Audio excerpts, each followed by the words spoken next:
Good morning. आज मैं सुबह जल्दी नहीं उठा, लेट हो गया था, मेरे को पता भी नहीं चला और मैं इतना लेट हो गया कि 7 बज गए थे, जबकि मैं रात जल्दी भी सो गया था। सुबह उठने के बाद सबसे पहले मैंने कॉफ़ी बनाई अपने लिए और बेड पर ही बैठकर आराम से कॉफ़ी इन्जॉय की। और फिर मैं थोड़ी देर बाद उठा, क्योंकि लेट हो जाती है तो ऐसा लगता है कि कोई बात नहीं, आराम से स्टार्ट करेंगे, पूरे दिन में कर ही लेंगे। फिर मैंने कुछ एक्सरसाइज करने के लिए बैठ गया। किसी ने पूछा था कि भाई बॉडी वेट एक्सरसाइज के बारे में बता दीजिए। मैं बॉडी वेट एक्सरसाइज में ज़्यादातर पुशअप्स की सिर्फ पोजीशंस चेंज कर करके करता लगाता रहता हूँ। उससे क्या रहता है कि अपर बॉडी लगभग पूरी कवर हो जाती है और कोर भी कवर रहती है, क्योंकि पुशअप्स लगाने से ना आपकी बॉडी पे फैट नहीं आएगा और स्ट्रेंथ डेवलप रहेगी। तो मैं सिर्फ स्ट्रेंथ वाली एक्सरसाइजेस ही करता हूँ जिनसे स्ट्रेंथ बनी रहे मेरी। और इस चीज़ का ध्यान रखता हूँ कि बैठे बैठे पेट नहीं निकल जाए, क्योंकि एक बार अगर पेट निकल जाए तो मेटाबॉलिज्म रेट बहुत स्लो हो जाता है मोटे होने के बाद में, और फिर दोबारा रिकवर करना मुश्किल हो जाता है, क्योंकि मसल्स जो होती हैं, स्ट्रेंथ आपके अंदर बची नहीं होती है और फिर मन नहीं करता करने का एक्सरसाइजेस। इसीलिए मुश्किल होता है एक बार अगर आप वेट गेन कर लें तो वेट लूज़ करना। फिर मैंने मिरेकल मॉर्निंग का एक चैप्टर पढ़ा था जिसमें उसने बताया था कि आपने मॉर्निंग में कैसे आराम से उठना है। यानी एक चीज़ होती है कि हमें कुछ ट्रिक अप्लाई करनी होती है जिससे हम मॉर्निंग में उठ पाएँ। तो उसने बताया था कि एक तो आपने जल्दी सोना है और माइंड बना के सोना है, क्योंकि जैसे मैं रात बिना माइंड बनाए सो गया आराम से मस्त रिलैक्स होके, तो मेरे को मॉर्निंग में उठना है ये मेरे ब्रेन को पता ही नहीं था। मुझे अलार्म नहीं बजा तो मैं उठा ही नहीं, वरना मैं उठ जाता। और दूसरा है कि अलार्म क्लॉक को अपने रूम के दूसरे कॉर्नर में रखिए और वाइट लाइट ऑन कर लीजिए अपने रूम में, और कोई ऐसी चीज़ में लग जाइए जो आपका रूटीन वर्क हो। जैसे मैं उठने के बाद सबसे पहले पुशअप्स लगाता हूँ, अपने ब्रेन को सोचने का मौका ही नहीं देता हूँ कि मुझे उठना है नहीं उठना है, मैं सीधा उठता हूँ सबसे पहले और पुशअप्स लगाने लग जाता हूँ। वैसे ही आप ब्रश करने जा सकते हैं सीधे, या फिर अपना फेस वॉश कर सकते हैं। इन चीज़ों से क्या रहता है कि आपने वो चीज़ें करी जिनमें आपको ब्रेन को यूज़ नहीं करना, अपने बॉडी को टाइम दे रहे हैं उठने के लिए। आप लोगों को एक बात बता दूं कि टेक्स्ट बुक का एक नया फीचर आया है, text book pass pro max. इसमें आपको जो टेस्ट सीरीज़ हैं और जितने भी प्रीवियस ईयर क्वेश्चंस हैं वो मिलेंगे, और उसके साथ में आपको इसमें एक ऑप्शन है समाधान एआई का, जिसमें आप अपने डाउट्स को कॉपी पेस्ट करके या फिर फाइल अटैच करके कैसे भी डाउट्स पूछ सकते हैं उसमें। और एक स्टडी नोट्स का ऑप्शन है, आपको जो भी किसी भी सब्जेक्ट के स्टडी नोट्स चाहिए, जैसे आप बैंक की प्रिपरेशन कर रहे हैं तो बैंकिंग एग्ज़ाम की, या रेलवे के एनटीपीसी, या फिर स्टेट लेवल एग्ज़ाम्स की, सभी लेवल के एग्ज़ाम्स हैं इसमें। तो आप उससे स्टडी नोट्स डाउनलोड कर सकते हैं, वहाँ से पढ़ सकते हैं। और इसमें फ्री स्टडी नोट्स भी दिए हुए हैं फर्स्ट टॉपिक के, तो आप पहले देख लीजिए कि कैसे हैं स्टडी नोट्स हैं। आप लोगों में से जो भी परचेज करना चाहें तो ये आपको 1055 रुपीज़ का मिल जाएगा, कूपन कोड यूज़ कर सकते हैं BKD। फिर मैं अपना मिरेकल मॉर्निंग रूटीन फॉलो करके लिखा थोड़ा सा, और अफर्मेशन और मेडिटेशन के बाद मॉक टेस्ट देने के लिए बैठ गया।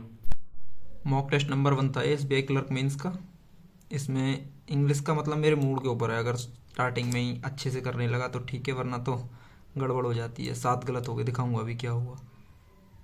17.25 मार्क्स थे मेरे इंग्लिश में, 20.25 थे क्वांट में, 3 क्वेश्चन गलत हुए। और रीजनिंग में आज मैंने क्रिटिकल रीजनिंग सारी अटेम्प्ट करके देखी कि देखता हूँ कितने सही कर पाता हूँ पूरी क्रिटिकल रीजनिंग करने में।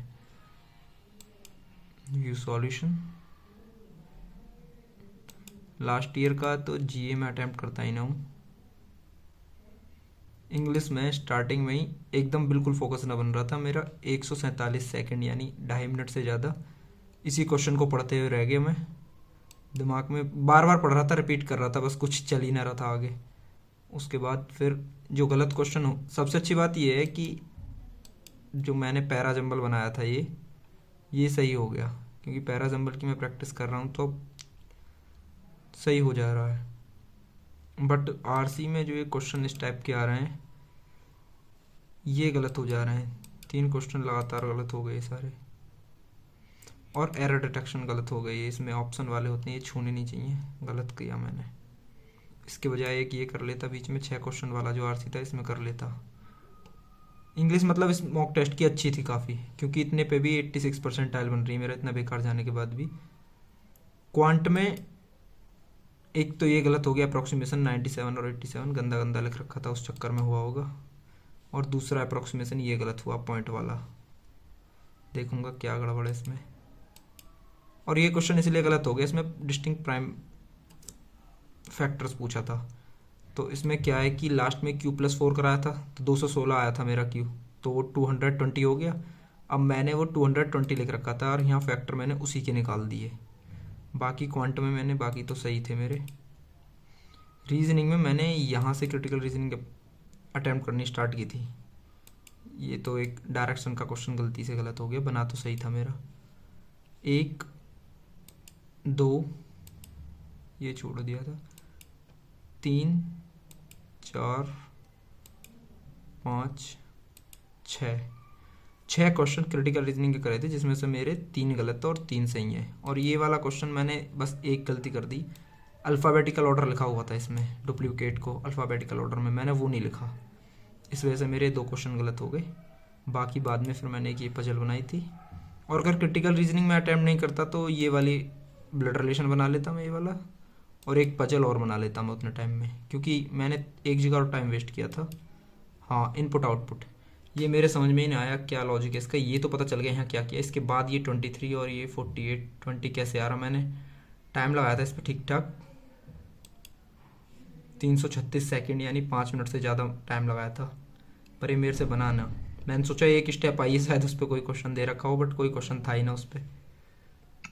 आज एक आर्टिकल तो ये पढ़ा था मैंने कि दिल्ली में इलेक्शंस होने वाले हैं, तो आम आदमी पार्टी और बीजेपी के बीच में ही होने वाला, क्योंकि एक टाइम पे कांग्रेस एक प्रोमिनेंट पार्टी थी बट अब नहीं है। और वो गेम जो चलता है हमारे यहाँ पॉलिटिक्स में कि ईवीएम हैक थी या ये था, वो स्टार्ट हो गया अभी से। आम आदमी पार्टी ने पहले ही एक लिस्ट शेयर की है इलेक्शन कमीशन के साथ कि हमारे जो वोटर्स हैं, बोनाफाइड वोटर्स, उनके नेम्स हटा दिए गए हैं। और स्पेशली वो बात कर रहे हैं बांग्लादेशी इमिग्रेंट्स और रोहिंग्यास के बारे में, क्योंकि गवर्नमेंट ने कहा है कि दिल्ली पुलिस से कि उनको हटाकर सभी को बाहर करिए। ये पढ़ा था मैंने, is India open to the dual idea of citizenship, मतलब डुअल सिटीजनशिप के आइडिया के लिए, क्योंकि एस जयशंकर प्रसाद ने एक प्रेस कॉन्फ्रेंस थी उसमें ये इशू उठाया था, तो उसके ऊपर क्वेश्चन एंड आंसर सेशन था। और नो योर इंग्लिश पढ़ता हूँ मैं, इसमें कस्टम्स और हैबिट में डिफरेंस बताया था, फूलेरी क्या होती है, फोलोमीटर, और एक और था अकॉर्डिंग टू मी नहीं बोलते हैं, in my opinion, according to someone else बोलते हैं या something else, according to me नहीं बोलते हैं, तो उसके बारे में था। ये रूल्स सही रहते हैं, ग्रामर के आते हैं डेली, नो योर इंग्लिश वाला सेक्शन। उसके बाद मैं लेट उठा था, तो फिर पढ़ने के बाद लंच के लिए भी लेट हो गया, क्योंकि फिर सारी चीज़ें आपकी देरी से चल रही होती हैं।